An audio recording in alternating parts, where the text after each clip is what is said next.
troublemaker in town. Oh, we got more troublemakers here now?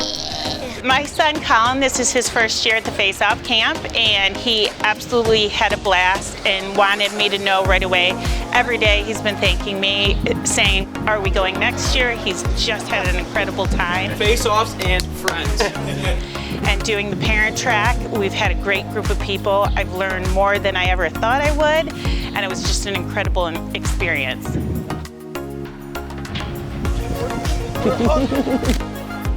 What do you think of the camp so far? It's really fun. Yeah, it's really fun, and we do a lot of stuff that definitely improves my face-off skills. Pizza fans unite.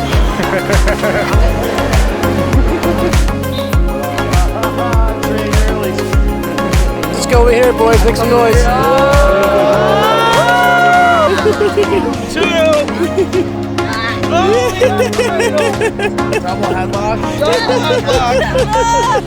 If I don't have enough of the ball and I lift this backhand without enough of it, will I ever get enough? No, right? And making sure that we're getting, right, Joe talked about that kind of 3 different planes, right? The plane going straight down over the ball, the plane going around, and the plane going across the line as well.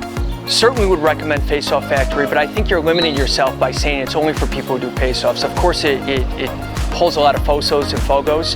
My son's neither.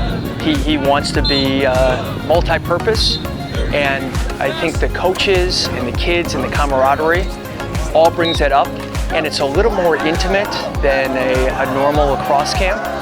So I think overall, trying to grow the game, trying to create a passion with my son for the game, hit on all cylinders.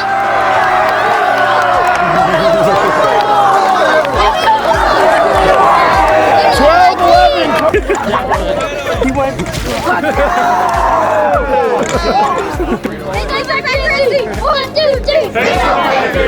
That was just a really neat brotherhood experience he didn't expect to get from it. And I think I would tell people, send your kids, because not only will they make great friends, they'll actually learn a ton too. Dominate! Good work, boys. Nice job. Jack, nice job, man. Good seeing you, buddy.